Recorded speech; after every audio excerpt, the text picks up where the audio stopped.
नमस्कार, स्वागत है आप सभी का म्यूचुअल फंड हेल्पलाइन में। आपके साथ मैं हूं स्वाति। आप कम रिस्क में ठीक ठाक सा मुनाफा कमाना चाहते हैं या फिर थोड़ा ज़्यादा रिस्क उठाकर मोटे रिटर्न की उम्मीद करते हैं? म्यूचुअल फंड में आपके लिए सभी तरह के विकल्प हैं। यहाँ पर आप अपने लक्ष्यों के मुताबिक निवेश कर सकते हैं और बैंक या एफडी से बेहतर रिटर्न पाने की गुंजाइश यहाँ पर होती है। लेकिन सबसे ज़्यादा मुश्किल होता है अपने लिए सही पोर्टफोलियो बनाना। बस यहीं पर आपकी सहायता हम करते हैं अपने शो म्यूचुअल फंड हेल्पलाइन के ज़रिए। चलिए शुरू करते हैं शो और देखते हैं कि आज के शो में ख़ास क्या है। आज हम जानेंगे कि ईएलएसएस में कैसे होता है टैक्स छूट का calculation. Kotak standard multi cap निवेश के लिए कैसा फंड है? और अपने खास सेगमेंट फंडनामा में आज हम समझेंगे क्या है गिल्ट फंड और किसे निवेश करना चाहिए इस फंड में।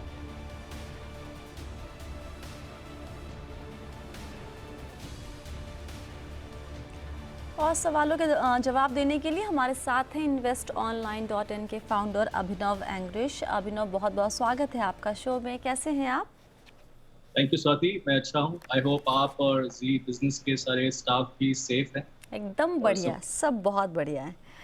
यहाँ पर हम अब पहला सवाल ले लेते हैं। जयंत मंडल जी हमारे साथ जुड़ रहे हैं फोन लाइन पर। जयंत जी नमस्ते, कहाँ से बात कर रहे हैं? नमस्ते मैम, मैं कलकत्ता से बोल रहा हूँ। जी बताइए।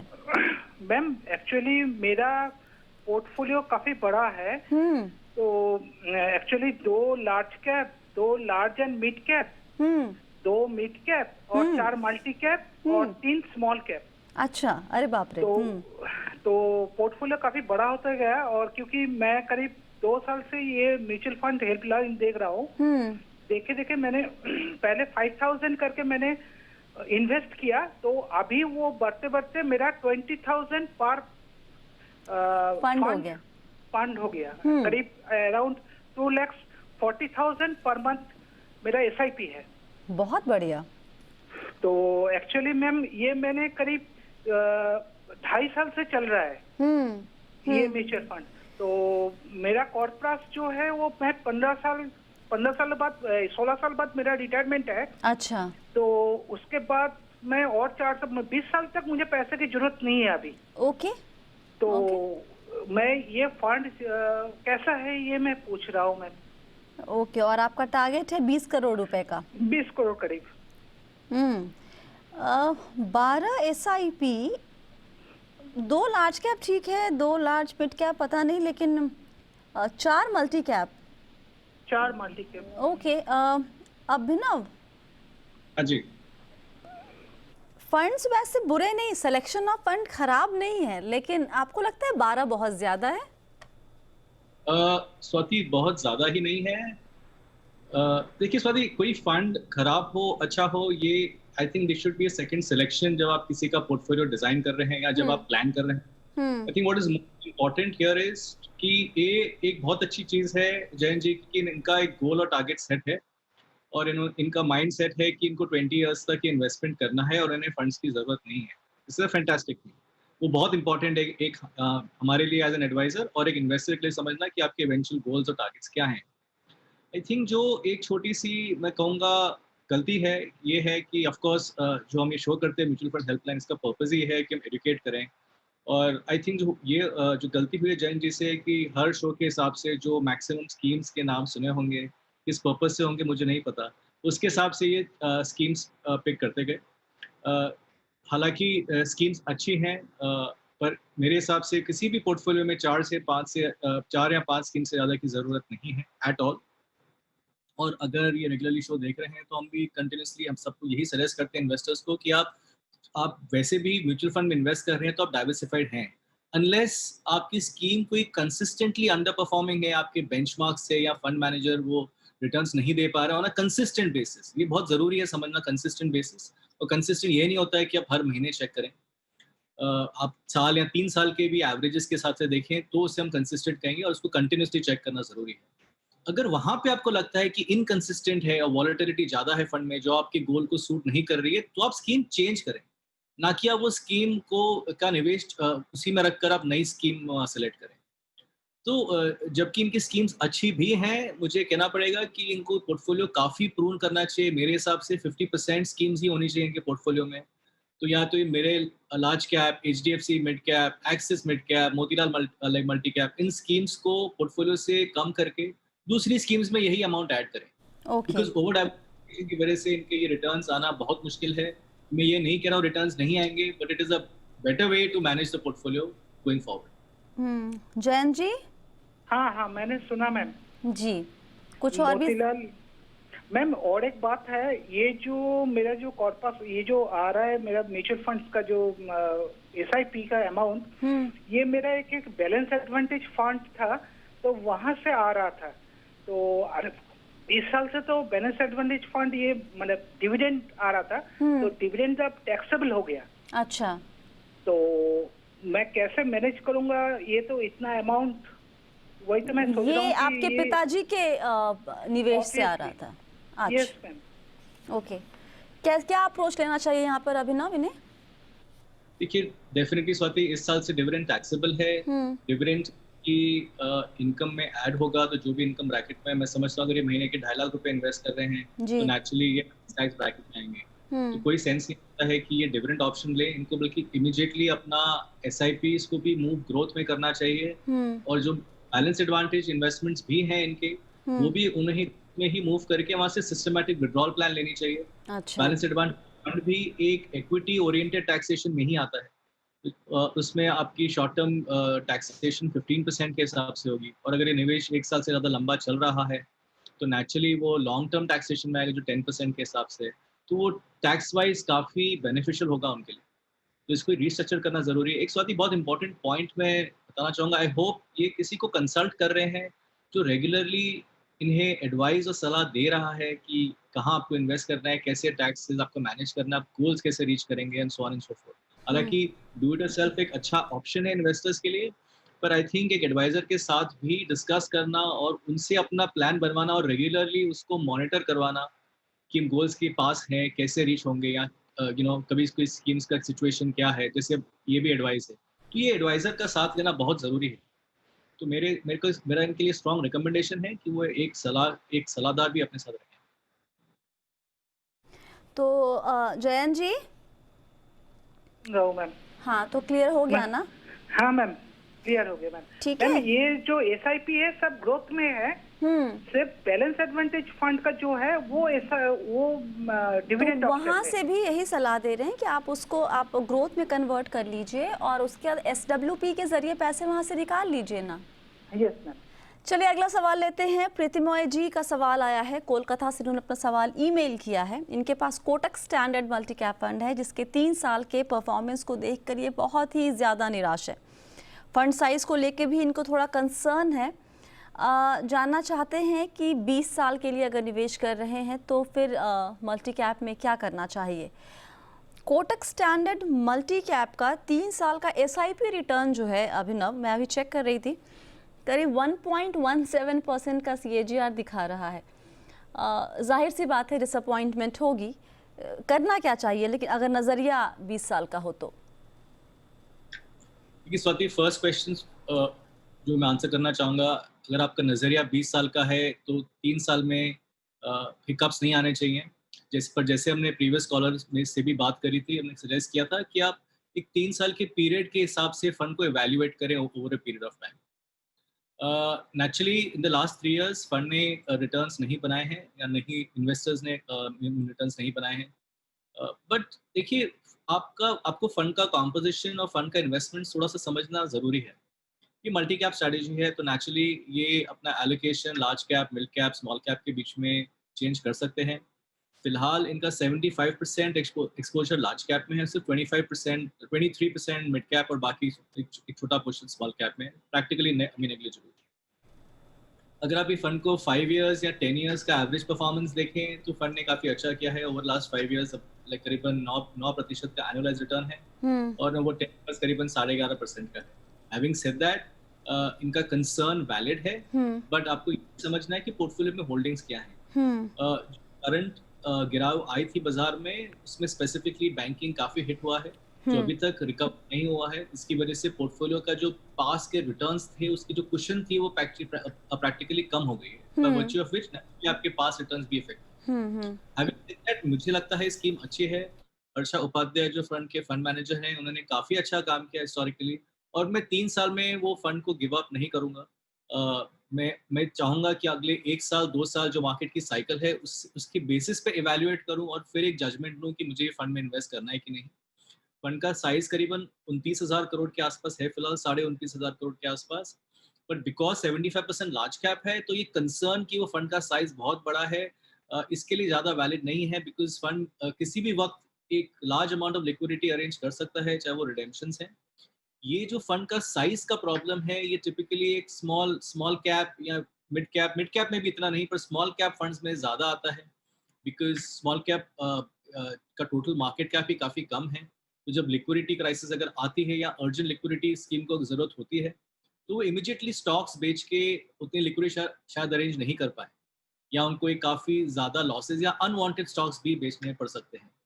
उन स्कीम्स में अगर आप बोलें कि AUM ज़्यादा है तो इसके लिए फंड थोड़ा रिस्की है, उसमें आप कह सकते हैं, पर इस स्पेसिफिक स्कीम में मैं सजेस्ट नहीं करूँगा। मेरा स्ट्रॉन्ग रिकमेंडेशन है कि वो इसमें इन्वेस्टेड रहें। तो देखिए, एंड ऑफ द डे अगर इन्वेस्टर को कंटिन्यूसली डाउट आता है स्कीम पे, और कभी कभी हम इन्वेस्टर्स से भी ये लाइक समझते हैं कि वो नहीं चाहते वो स्कीम में इन्वेस्टेड रहें, या उन्हें कन्विक्शन नहीं आता है।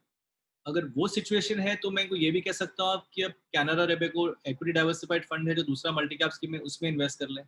अब आप उसका अगर आप हिस्ट्री अगर आप देखें, तो पिछले 3 साल में वो फंड ने करीबन 8.5-9% का एनुअलाइज रिटर्न दिया है, और 5 साल में 8% के आसपास, कंपेयर टू कोटक 9.5%। इसीलिए मैं स्ट्रांगली रिकमेंड करूंगा कि वो ये फंड को अभी गिव अप ना करें, 1 से 2 साल का पीरियड और वेट करें, SIPs कंटिन्यू रखें, वो बहुत जरूरी है।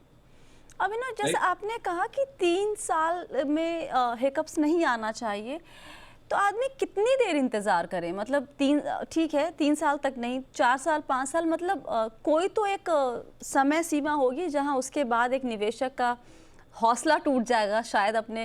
जैसे कुछ ऐसे मल्टी कैप फंड हैं या मिड कैप फंड्स हैं जिनका परफॉर्मेंस बहुत ही ख़राब रहा है, तो वैसे में वो इंतज़ार करते रहें कि शायद साइकिल बदलेगा, माहौल बदलेगा, फंड मैनेजर कुछ नया करेगा, या फिर वो निकलने का कॉल कब लेना चाहिए किसी भी निवेशक को?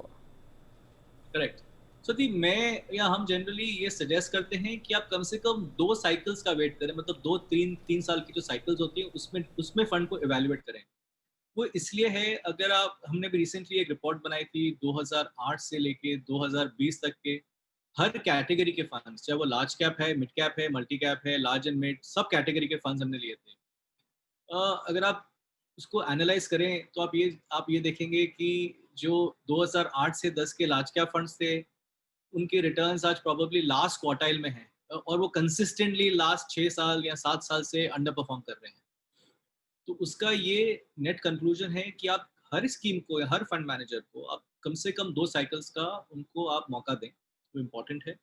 और ये 100% होता ही है कि जो फंड ये 3 साल चल रहा है वो शायद अगले 3 साल नहीं चले।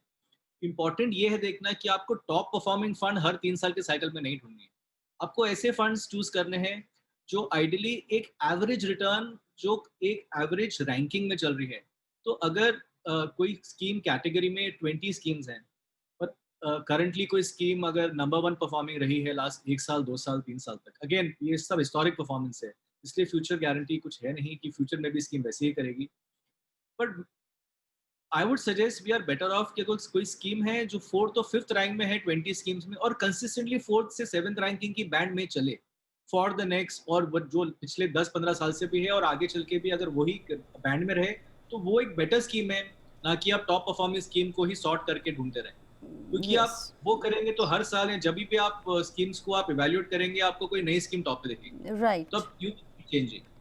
तो अगर आप SIPs कर रहे हैं, हाँ। बहुत इंपॉर्टेंट है, अगर आपने 5 साल की SIP की है, प्लीज अंडरस्टैंड आपका एवरेज इन्वेस्टमेंट सिर्फ 2.5 साल का ही रहा है। जी जी। राइट, बिकॉज आप मंथ ऑन मंथ इन्वेस्ट कर रहे हैं, और जो आपने मार्केट फॉल में या गिरे हुए बाजार में इन्वेस्ट किया, उसका बेनिफिट बढ़े हुए बाजार में ही आएगा। ओके। तो कम से कम 6 साल का अगर आप इन्वेस्टमेंट देखेंगे तो आपका एवरेज इन्वेस्टमेंट 3 साल का रहेगा और 2 साइकिल्स निकल जाएंगी। उसके बेसिस पे अगर आप कॉल लें या उस बेसिस पे डिसीजन लेना जरूरी है। आप सिर्फ पास्ट परफॉर्मेंस ना देखें, बट फंड को की जो रिटर्न्स है वो आप डिफरेंट पीरियड्स में भी कंपेयर करें, जी स्पेसिफिकली वॉलेटिलिटी, जी जरूर। Quarterly, annually, calendar year. इसलिए वंस अ, अगेन अगर आप एडवाइजर के पास जाए तो ये सब डेटा आपको प्रेजेंट करना इजी होगा। हम्म अगला सवाल लेते हैं। अमन खंडेलवाल हमारे साथ जुड़े हैं फोन लाइन पर। अमन जी नमस्ते, कहाँ से बात कर रहे हैं? नमस्कार मैडम, मैं हाथरस से बोल रहा हूँ, उत्तर प्रदेश। जी, सवाल क्या है आपका अमन जी? मेरा सवाल ये है मैडम कि ये गोल्ड सोवरेन बॉन्ड जो होते हैं, इस पे हम अलग अलग वो देखते हैं कि इंटरेस्ट 13% है, 14% है, 19% है, जैसा भी अपनी जो अलग अलग एएमसी होती है उनके फंड के हिसाब से। तो मैं पूछना चाह रहा हूँ, तो ये जो फंड जो इंटरेस्ट होता है इसमें 2.5% जो है जो गवर्नमेंट हमें इंश्योर करती है वो इंक्लूड होता है क्या? नहीं नहीं नहीं, आप कंफ्यूज करें। गोल्ड सॉवरेन बॉन्ड पे अलग अलग फंड हाउस कहाँ आपको दे रही 14-15% का? मतलब आप गोल्ड फंड्स की बात कर रहे हैं? हाँ जी, gold seven bond. Gold fund अलग है, सॉवरेन गोल्ड बॉन्ड अलग है। अच्छा, दो अलग अलग तरीके का सोने में ही निवेश है, लेकिन दो अलग तरीकों से। अच्छा। आपका एक निवेश axis long term equity fund में भी था, राइट? हाँ मैडम, वो ELS और का आप है उसमें कैसे टैक्स कैलकुलेट किया जाता है जितना निवेश करते हैं, एटीसी के तहत छूट जो मिलती है, वो भी जानना चाहते थे। जी मैडम। अभिनव बताइए, जितना हर साल इनका सवाल ये था कि ये अगर एक साल में 24,000 रुपये मान लीजिए निवेश करते हैं, उस पर टैक्स छूट तो मिलेगी इनको इस साल, लेकिन अगले साल जितना निवेश किया प्लस इस साल जो किया, सब पे मिलाकर टैक्स छूट होता है या फिर जितना निवेश एक वित्तीय साल में होता है उतने पे ही मिलेगा? नहीं स्वाति, नेचुरली अगर आप एक फाइनेंशियल ईयर ले रहे हैं तो आपको जो एटीसी में 1.5 लाख रुपए का जो फायदा है आपको उस साल की इनकम पे मिलता है। आप उसको हर साल नहीं यूज कर सकते, बिकॉज नेचुरली आपकी हर साल इनकम चेंज होगी, आपकी अर्निंग्स नेक्स्ट ईयर की हैं, तो उस साल जब आप सेविंग करेंगे तब आपको उसका बेनिफिट मिलेगा। इसलिए अगर वो एसआईपी कर रहे हैं तो अगर उनकी 2,000 रुपए की मंथली एसआईपी है तो जो 24,000 रुपए साल के हैं वो एक specific year between April to March जो इन्वेस्टमेंट हुआ है उस पर उनको full tax benefit under ATC मिलेगा। अगले साल के लिए उन्हें फिर निवेश करना पड़ेगा, तो ईयर ऑन ईयर है। इसलिए एसआईपी ईएलएसएस में जनरली एडवाइजेबल रहती है, बिकॉज एक स्मॉल अमाउंट हर महीने आपका इन्वेस्ट हो जाता है, ना कि आप फरवरी और मार्च टुवर्ड्स द ईयर एंड में जाके आप एटीसी के लिए आप इन्वेस्ट करें। तो यस, जितना आप अप्रैल से मार्च के बीच इन्वेस्ट करेंगे उतना ही अमाउंट आपको टैक्स बेनिफिट के लिए वैलिड है। और अमन जी नहीं, अगर आप सुन रहे हैं, ये देख रहे हैं शो, तो आप जब भी निवेश करेंगे आप किसी एडवाइज़र की सलाह लीजिएगा, क्योंकि मुझे लगता है कि आप खुद से करेंगे निवेश तो आप थोड़ा फंस सकते हैं, क्योंकि बेसिक अभी आपका उतना स्ट्रांग नहीं है निवेश का। नहीं जी। ठीक है, ओके मैडम। ऑलराइट, चलिए वक्त है एक छोटे से ब्रेक का। ब्रेक के बाद हम कुछ और सवाल लेंगे और जवाब देने की कोशिश हम पूरी करेंगे। आप सभी बने रहिए जी बिजनेस के साथ।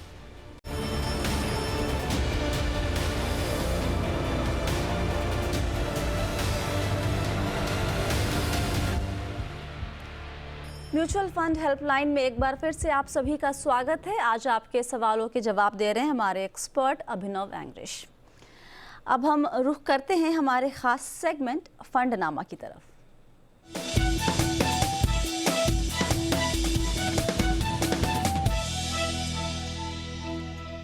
फंडनामा में हम म्यूचुअल फंड की जो अलग अलग कैटेगरी है उसके तहत, जैसे इक्विटी में करीब 10 तरह के फंड्स होते हैं, डेट में 16 कैटेगरी है, तो उसकी बारीकियां समझने की या समझाने की कोशिश कर रहे हैं आपको। अभी हम डेट फंड के अंदर जितनी कैटेगरी है उसको एक एक करके समझ रहे हैं। आज बारी है गिल्ट फंड की। जुड़ा सवाल हमारे पास आया है शिवाजी का जो सवाल था वो बेसिकली जानना चाह रहे थे कि ये कांस्टेंट मैच्योरिटी फंड क्या होता है और गिल्ट फंड और प्योर डेट फंड के बीच में डिफरेंस क्या होता है। उसी से जोड़ के हम अपना फंडनामा शुरू करते हैं। अभिनव, गिल्ट फंड में कहते हैं कि रिस्क बहुत ही कम होता है, क्योंकि आप जो निवेश कर रहे हैं, जो फंड मैनेजर निवेश कर रहा है, वो एक्चुअली इन अ वे सरकार को पैसा दे रहा है, तो वहाँ पर डिफॉल्ट रिस्क नहीं होता। लेकिन यहाँ पे किस तरह का रिस्क होता है? स्वाति देखिए, ये थियोरेटिकली बात सही है कि जो सॉवरेन इन्वेस्टमेंट है, जो आप गवर्नमेंट में इन्वेस्ट कर रहे हैं, वो आइडियली सबसे सेफ इन्वेस्टमेंट माना जाता है, बिकॉज उसमें आपको जनरली डिफॉल्ट रिस्क नहीं रहता है, जैसे आपने कहा। हालांकि ये समझना ये भी ज़रूरी है कि ये ट्रेडेबल सिक्योरिटीज़ हैं। ये सारी सिक्योरिटीज़ जिसे हम गिल्ड या गवर्नमेंट सिक्योरिटीज़ कहते हैं, ये डेट मार्केट्स में ट्रेड की जाती हैं, जहाँ स्पेसिफिकली इंस्टीट्यूशंस या म्यूचुअल फंड्स जैसी कंपनियां लाइक और बैंक्स, ये जनरली वहाँ पे गवर्नमेंट सिक्योरिटीज बाय और सेल करती हैं। इसका मतलब है उसमें भी डिमांड और सप्लाई का पीरियड होता है। आई मीन डिमांड और सप्लाई की टेक्निकल्स चलती हैं। हालांकि गिल्ट अलग अलग पीरियड्स के लिए भी अवेलेबल होती हैं और 10 इयर्स तक की गिल्ट सिक्योरिटीज अवेलेबल होती हैं। नेचुरली अगर इकोनॉमिक सिचुएशन ऐसी है कि अगर आपके इंटरेस्ट रेट्स बढ़ रहे हैं, तो अगर आपने कोई गिल्ट सिक्योरिटी पिछले साल ली है या फंड ने ली है, उसकी वैल्यू नेचुरली कम होगी। और अगर इंटरेस्ट रेट्स गिर रहे हैं तो गिल्ट फंड्स की वैल्यू बढ़ती है इन दैट इंटरिम पीरियड। तो एक फंड में ये भी इंपॉर्टेंट डेट में देखना ज़रूरी है कि वो फंड का ड्यूरेशन क्या है, या मॉडिफाइड ड्यूरेशन जिसे कहते हैं, वो कितने पीरियड के लिए है, वो कितने इयर्स के लिए है, और उसके कंपैरेटिव जो फंड ने निवेश किया है, जो उसकी यील्ड टू मैच्योरिटी, जो आपको कुछ टेक्निकल चीज़ें बता रहा हूँ मैं, पर ये इजीली डेटा अवेलेबल रहता है। अब ये समझिए कि अगर पिछले आप 3 महीने या 4 महीने गिल्ड फंड का रिटर्न्स देखें तो उन्होंने एक्चुअली डबल डिजिट रिटर्न्स दिए हैं, जो काफ़ी इन्वेस्टर्स को एक्साइट करते हैं कि आपको गवर्नमेंट सिक्योरिटीज़ में इन्वेस्ट करने के बाद डबल डिजिट रिटर्न्स मिल रहे हैं। पर एक्चुअली ये सही नहीं है। इसका एक एनालॉजी अलग है। ये इसलिए डबल डिजिट रिटर्न्स दिख रहे हैं बिकॉज इंटरेस्ट रेट्स इतने गिर गए हैं। आज आपका रेपो रेट सब 3.5% के आसपास है, रिवर्स रेपो रेट। तो नेचुरली अगर आपका रेट ऑलमोस्ट 1% से ज़्यादा गिर चुका है तो आपके गिल्ड फंड्स में रिटर्न्स ज़्यादा दिख रही है बिकॉज इंटरेस्ट रेट्स गिरे हैं। एक इसका सिंपल एग्जांपल समझना ज़रूरी है। जैसे मान लीजिए आपने किसी गिल्ड में इन्वेस्ट किया है जिसका इन्वेस्टमेंट 100 रुपये का है, और अगर वो इन्वेस्टमेंट का एक एवरेज रिटर्न अगर मैं 8% पकड़ूँ, तो अगर 10 साल के बाद वो वाला बॉन्ड की वैल्यू क्या होनी चाहिए, तो मैं रफली आप समझ लीजिए 180 रुपये के आसपास होगी। बट अब अगर इंटरेस्ट रेट्स बढ़ रहे हैं तो बॉन्ड की प्राइसेस गिरेंगी, राइट? तभी आपको वो 100 रुपये की जो वैल्यू है वो 98 पे आएगी, तब वो 180 का वो इंटरेस्ट रेट्स मैच कर पाएगी। उस सिचुएशन में आपको बेनिफिट होता है, और जब इंटरेस्ट रेट्स गिर रहे हैं तो इसलिए आपको यील्ड्स ज़्यादा दिखती है comparatively. Okay, I hope I am able to explain. काफ़ी हद तक अभिनव ये काफ़ी टेक्निकल हो जाता है थोड़ा, ये आई टोटली अंडरस्टैंड। एक चीज़ बताएं, क्योंकि आपने कहा कि अभी बीते कुछ दिनों में गिल्ड फंड के जो रिटर्न है बड़े ही अट्रैक्टिव दिख रहे हैं। अब वैसे में अलग अलग तरह की एडवाइजरी निकल कर सामने आती है। कुछ कहते हैं कि गिल्ड फंड में निवेश मत करो अगर तुम्हें इंटरेस्ट रेट साइकिल का अंदाज़ा नहीं है तो। कुछ कहते हैं शॉर्ट टर्म के लिए करो, कुछ कहते हैं 5 से 7 साल के लिए निवेश करो। जितनी ज़्यादा खबरें पढ़े उतने ज़्यादा आप कंफ्यूज होने के चांसेस ज़्यादा होते हैं। करना क्या चाहिए किसी निवेशक को? स्वाति, अगर आप वंस अगेन जैसे आप इक्विटीज में प्लान करते हैं, अगर आप डेट में भी सिमिलरली अगर पास रिटर्न्स देख के चलेंगे तो आज आपके सारे इन्वेस्टमेंट्स गिल्ड में होने चाहिए। बट रिटर्न्स देख के इन्वेस्ट करने की एक एक्सट्रीमली एक रॉन्ग फिलॉसफी है। इसलिए आप अपने पीरियड के हिसाब से फंड चूज करें। सो अगर आपका जो इन्वेस्टमेंट टेन्योर, जो आपको जिस पीरियड के लिए इन्वेस्ट करना है, अगर आपका शॉर्ट टर्म या अल्ट्रा शॉर्ट टर्म पीरियड है, तो उसके हिसाब से आपके पास फंड सिलेक्शन के ऑप्शंस हैं। उनमें फंड मैनेजर्स उसी पीरियड और उसी कैटेगरी के इन्वेस्टमेंट्स लेंगे। तो फॉर एग्जांपल अगर आपका अल्ट्रा शॉर्ट टर्म का पीरियड है या शॉर्ट टर्म का पीरियड है, तो फंड मैनेजर 1 साल से ज़्यादा के पेपर्स में इन्वेस्ट नहीं करेंगे। तो उसमें वॉलेटिलिटी भी कंपैरेटिवली कम रहती है। तो अगर आप गिल्ड सॉरी अभिनव, वक्त थोड़ा कम है, तो गिल्ड फंड में कितना नजरिया लेके चले अगर निवेश करना है तो? क्विकली उसमें 2 कैटेगरी के फंड्स होते हैं, constant maturity gilt funds, constant maturity या open ended gilt funds. Constant maturity passive funds होते हैं जो कंटिन्यूअसली 10 ईयर पीरियड के लिए उनका पोर्टफोलियो हमेशा इन्वेस्टेड रहता है जी। अगर आपका पीरियड 5 से 7 साल का है, जो एक्टिव गिल्ड फंड्स हैं वो आपके लिए ideal. Okay, thank you so much Abhinav, आज सभी सवालों के जवाब देने के लिए और गिल्ड फंड को आसान शब्दों में समझाने के लिए। और आप अगर चाहते हैं कि आपके सवालों के जवाब हमारे एक्सपर्ट दे तो अपने सवाल हमें भेजिए। सवाल जहां भेजना है वो सारी डिटेल्स आपकी स्क्रीन पर है। सवाल जब भी लिखते हैं तो अपना नाम और अपना नंबर ज़रूर लिखें ताकि हम आपसे कांटेक्ट कर सकें। फिलहाल के लिए शो में इतना ही। आप सभी बने रहिए जी बिज़नेस के साथ। नमस्कार।